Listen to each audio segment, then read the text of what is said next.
You're welcome back to the show. This is still GH Studio here on GHOne TV. I told you that on Wednesdays, an all-female ensemble. And so this morning, we get to celebrate women who are trailblazers. My guest this morning is Bajabulile Swazi Tshabalala.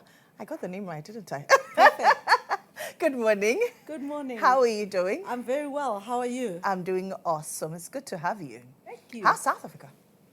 South Africa is, we arrived yesterday here in Ghana. South Africa is fine. It's starting to get a bit cooler towards winter. But after spending 6 years in Abidjan, it's been good to be home for the last few months. Is this your first time in Ghana? No. Actually, the first time I came to Ghana was in 1999. So you know Ghana very well. I do. And I love it. So Akwaba. Akwaba, exactly, exactly. And you say Medase. Say Midase. You say Medase. Midase. Okay. Yeah. So you say Akwaba, welcome, and I say Midase. Yes. Okay. Okay, so tell us, you are up for the presidency of the African Development Bank. Tell us how your career path has been over the years. So I have been in finance for pretty much the last 30 years of my career, but working in different industries and sectors. Okay. So where I've been in, for instance, in logistics, I have been in financial institutions, I have been in senior leadership positions, I've been a non-executive director of big companies like MTN and Standard Bank Group, as example. And then I spent 6 years at the African Development Bank doing development finance, which was new for me at that stage in my career. Okay. And throughout this period, how has the experience been like for you, especially as a woman in finance? Yeah. So actually, it's been an interesting journey for me because I started my career more or less the time of South Africa's transition to a democracy. So there was a lot of focus on transformation, really to try and get all women into the finance sector. There were very few of us at that stage. And I've always been interested in advancing the cause of women, and in South Africa's specific case, of course, black professionals as well. And I founded an organization with others, which was focused on transformation of the financial services sector. So why did you found that organization? What specifically intrigued you to found that organization? Well, because if you walk into a dealing room, you're the only black woman. That will sort of focus your mind about this is not right. You know, this is not, you know, Africa has 50% of the population are women.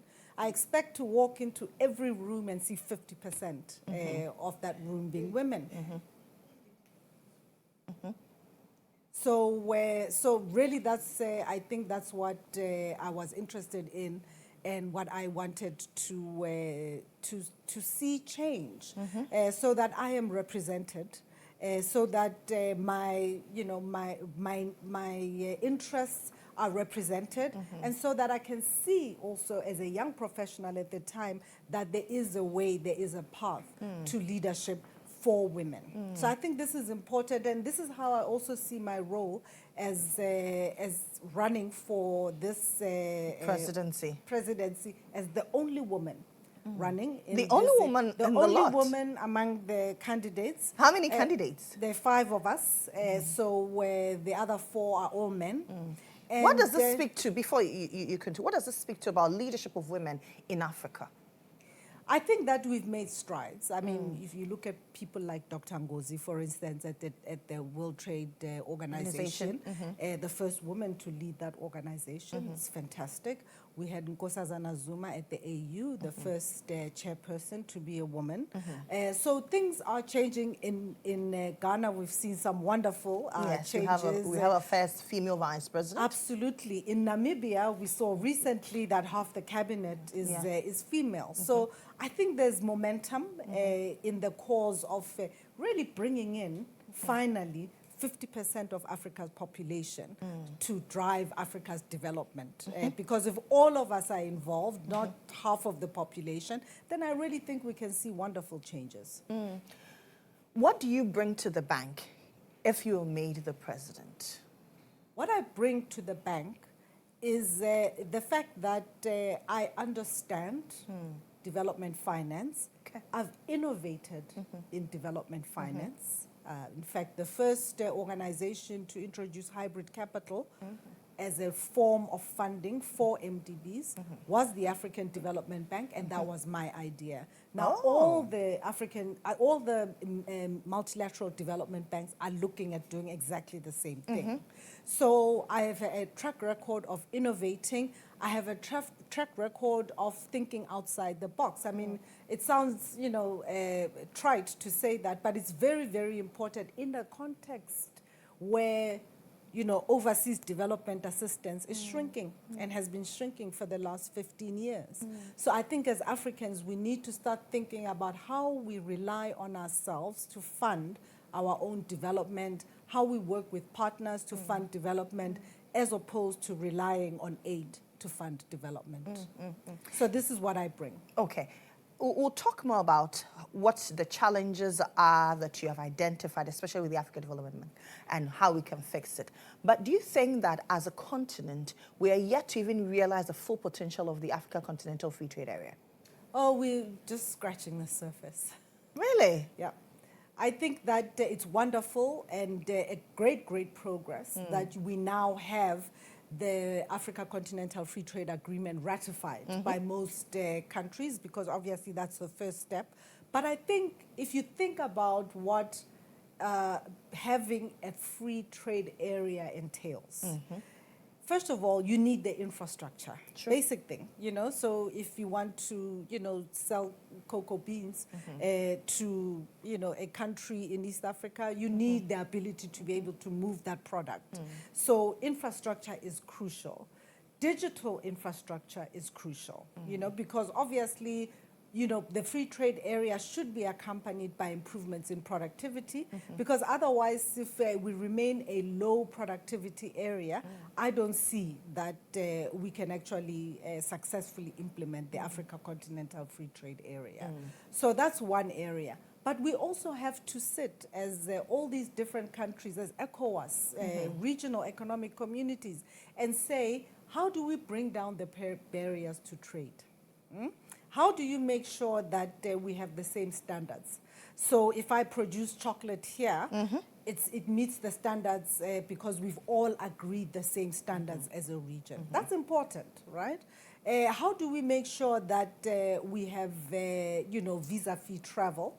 How do you make sure that you can drive from one end of ECOWAS to the other without being troubled? That's true free trade. Those of you who've traveled to Europe, you know what free trade looks like. You get that one visa and you can go anywhere on there. And that's my ambition for Africa. I think it is possible, but we need to do the basics. And for me, the basics include put the infrastructure that's required, but also why don't you start working on some of these barriers, you know, to free trade. How do women take advantage of these things? So I think that, you know, women, as you know, they have very challenges with access to finance. I think the last study I saw said something in the region of $40 billion gap in financing for women entrepreneurs, you know, specifically. So, you know, the issue when we talk about women, you know, we should, I think, not talk about women as if there's a problem. Women are entrepreneurs, women are talented, women work hard, you know, so it's really a question about giving them the opportunities. That's really what, you know, we need to do. And how do we give them the opportunities? Making sure that they're at the table when these things are being discussed. Don't bring them afterwards and tell them this is what we've decided, because you probably haven't done as great a job as if the, you know, those women were at the table. So that's my first, you know, I think an area that we can work on to make sure that women are also designing Africa's future. Okay. You know, this is very important. And then secondly, I think that we need to make sure that women have access to financing. I think that we need to make sure that women can own their own assets, grow their own wealth in their name. In some places on the continent, women cannot open bank accounts without somebody's permission, their husband or their father. So, I mean, those are the things that we need to work on so that we make sure that women have 100% agency. And I think you will then unleash that talent and potential of women, you know, for them to make a contribution to Africa's development. Now let's come back to the AFDB. What challenges have you identified that you think that your expertise that you've garnered over the years in finance will be able to fix? So obviously I was at the bank for 6 years, and during that period the bank did transform a lot. The only thing that I think the bank can improve on is the fact that over the last 10, 15 years, we've tended to disperse the energies of the bank in too many initiatives. And as a result, the impact has been marginal rather than the transformational impact that we need to see. So today, if I were to describe Africa's challenges, it would really be around the fact that we are not as productive as other regions. Why is that? Why do you think? It's not because we're lazy and we lack talent. It's not because of that. But we don't have, you know, simple things like infrastructure. You know, if you have a factory where, you know, half the time you don't have electricity, how can you be as productive as the factory that has 100% electricity? In fact, they never have to worry about it. Just a simple example, you know. So if you have 600 million Africans without power, if you have no roads that, you know, connect, that are efficient, that allow you to move inputs and outputs to different areas of the region, that's a problem. If you don't have digital infrastructure, I mean, think about the potential of digital infrastructure. We probably cannot build schools and hospitals to cover every single African man, woman, and child as quickly as we can deliver those services through digital infrastructure. For instance, providing they call it e-medical, e-medicine, e-education. I mean, we can do a lot today and leapfrog other regions by actually relying on digital infrastructure, but we don't have it. I mean, I heard a statistic saying that we have about 1 million kilometers of fiber. Europe, which is a tiny fraction of Africa, has something like 15 million.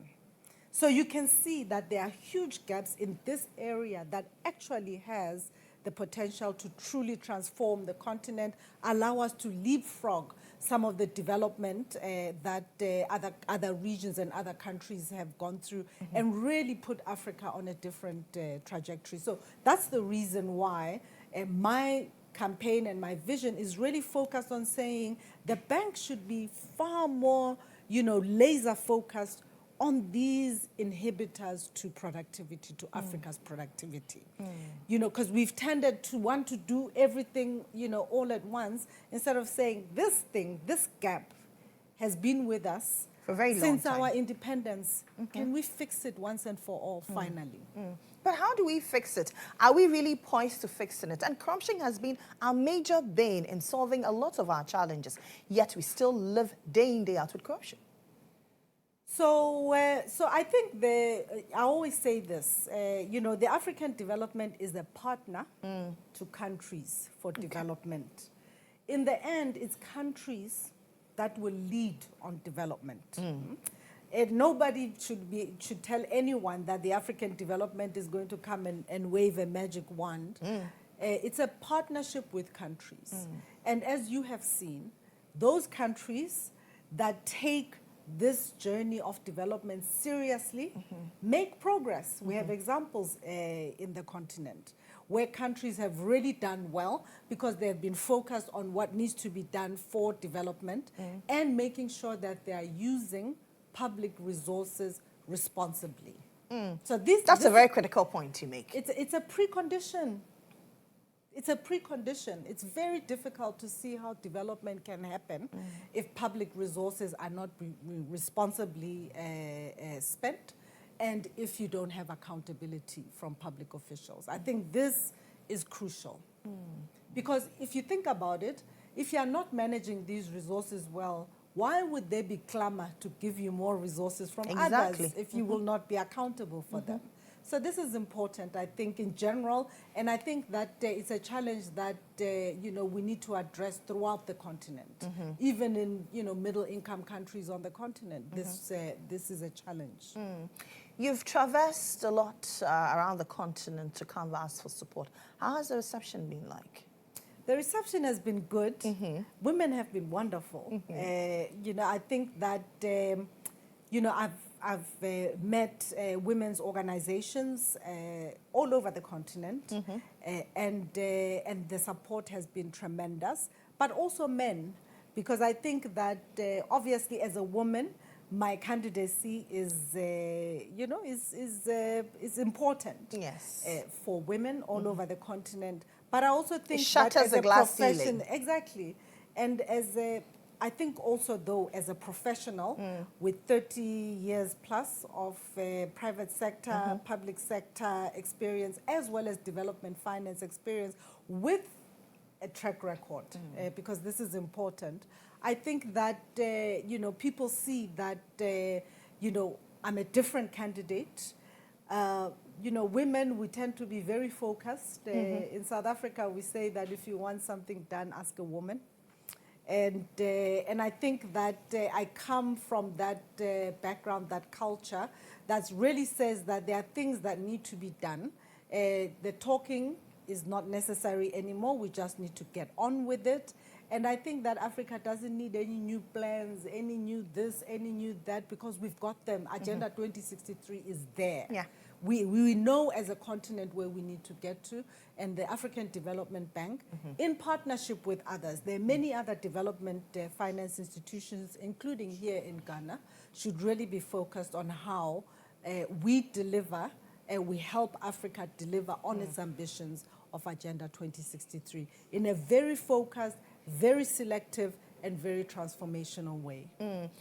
In all of this, how are you leveraging the support you're garnering to make sure that the bank gets to a better pedestal if you become the president? No, absolutely. And I think that in the last 10 years, the bank has done a great job in increasing its profile globally. And of course, this is important, but in the end, the bank will be evaluated on its impact. The shareholders of the bank, the 54 African countries and the 27 non-regional countries, will evaluate the success of the bank and its relevance on its impact. So for me, this is really, I see as my marching orders, should I become president of the African Development Bank. How do we take all of the talent, very talented people within the bank, how do we take all of that talent, how do we take all of that capital, how do we take the AAA rating of the African Development Bank and really begin in a very focused way to deliver impact? And that's what I'm interested in leading the bank towards. Working with others, working with regional economic communities, working with ORDA, NEPAD, and AU, working Africa 50, AfriExim, all of these other development institutions in Africa, so that we pool our efforts with the private sector to be able to deliver on the priorities. Remember, I talked about productivities and what drives productivity, its skill, its infrastructure. What do we do to be able to bring in private sector financing, bring in private sector financing and skills, technical skills, to help us to focus on this priority that will set Africa for productive growth. What are your plans for sustainable energy in the continent? Because we are moving towards green energy. Yeah, indeed, and this is sometimes controversial, discussion, because Africa didn't cause this problem. Africa's emissions remain very low. And I am very firmly of the view that, we need to be involved in trying to mitigate and not worsen the problem of climate change. But at the same time, it should not be at the expense of Africa's development. On this, I'm very clear. And I think that What we need to do is to play our part. All African countries have made commitments under the COP. So all of us have made commitments on, our emissions and all of that. But what I would like to see is that our development is not compromised. So we need to make sure that the resources that we have that contribute towards decelerating the warming of the earth, we should do that. Everybody knows that some fossil fuels are worse than others in terms of, clean energy. And secondly, we know that there's now technology that helps to mitigate emissions. And if we can use our natural endowments as a continent and be able to mitigate emissions, I think that we should be given the opportunity to do that. People are now talking about nuclear being a clean source of energy. You have a continent where 600 million people do not have access to electricity. There is no development if those people don't get connected to the various grids. Yeah, it's absolute. We can forget about it. So I'm very happy to see that the African Development Bank and the World Bank are working together in Mission 300 to make sure that we reduce that number. But really, my ambition is let's not talk about this anymore. Let's just do it and make sure that every African is connected to some source of power.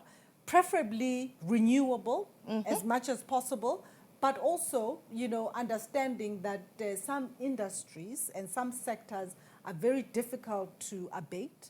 So in our ambition to industrialize as a continent, we will have to consider all of these options, but also make sure that we can industrialize, we can develop using our national endowments, our natural endowments, but as responsibly as possible. Since you talk about using our national endowments as responsibly as possible, I'm sure you have engaged stakeholders in the Ghanaian society.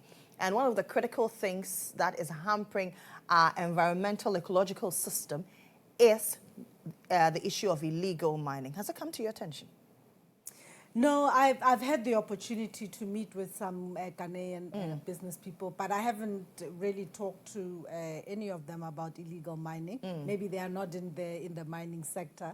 But obviously, I think that illegal mining is a scourge throughout the continent. Ghana is not unique in terms of that. And I think, again, this is you can focus on it and try and address it, but if you're not addressing the broader development challenges, then you are not really dealing with the problem at hand. South Africa has an illegal mining problem.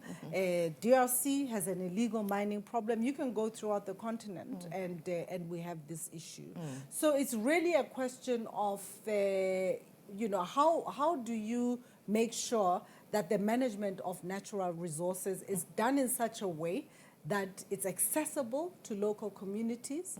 You can't have big companies coming in and mining everything, taking everything away, destroying the environment with no benefit to local communities. So this is important because otherwise you then encourage this kind of illegal activity. Local communities need to be beneficiaries in these activities. So, but in addition to that, you also need to make sure that as these natural resources are being exploited, they are also benefiting the community. So other types of jobs, there's a multiplier effect, which is creating other types of jobs. Exactly. I was coming to poverty reduction. Yes. Because that's one of the critical pillars that the AFDB focuses on. And the issue of illegal mining, even across the continent, is as a result of lack of jobs. Exactly. So how do we tackle these things holistically? Exactly. So, we know that Africa, I think by 2050, will have half or 75%, I think, of the world's young population. That's a recipe for disaster if we cannot figure out how to create jobs. But again, it goes back to productivity. You have businesses all over this continent run by remarkable men and women, okay? But very often these businesses, for them to grow, sometimes they have to build their own road. They have to produce their own power. Again, going back to, they are not as productive as their peers in other regions, okay? So what can the African Development Bank do? And I think this is to make sure that if you have a small business and you want to grow, you don't have to worry about, oh, first I must figure out how to provide my own electricity. I must figure out how to get my products on these roads that I have. So take out those basics, that basic sort of constraint to every single African entrepreneur, and I think you start making a difference, because those entrepreneurs are then able to grow and grow rapidly. And if you have the Africa Free Trade Area working the way that it should, there's a huge market on the continent, and that's how you create jobs, and you do so sustainably. Now, for the presidency of the AFDB, very often we realize the U.S. is a stumbling block. What should be the approach from the Trump administration? Are you expecting anything? Well, what I know is that the Trump administration is reviewing its continued participation in multilateral development institutions. Those discussions are ongoing. And I'm sure it'll eventually, they're starting with the World Bank and IMF, but I'm sure eventually it will encompass all of their shareholding in all other MDBs. But, my view is that actually we shouldn't be surprised about where we are. ODA has been reducing for the last 15, 20 years. So, in fact, that aid that Africa has tended to depend on for development has been reducing. So really what we should be thinking about is, well, this is happening. Can we take it as an opportunity and see what we can do as Africans with the wealth that we have? The wealth of our people, the wealth of our natural resources, the wealth of our talents. What can we do to make sure that the fate of our development is as much in our hands as possible? I was reading somewhere today that said that aid was never going to make Africa rich. That's the truth. It's never going to make Africa rich. So I think that we have an But we have preached this for so long, yet we're still relying heavily on aid. But that aid, we rely heavily on it, but the fact of the matter is that it's been reducing. If you look at the graphs, it's been reducing for a very long time. And what's happened is that we've tended to replace that aid with maybe forays into capital markets that proved expensive in the end, because we didn't think about the risks that are associated with that. China has filled the gap as well, over the period, providing important infrastructure for the continent.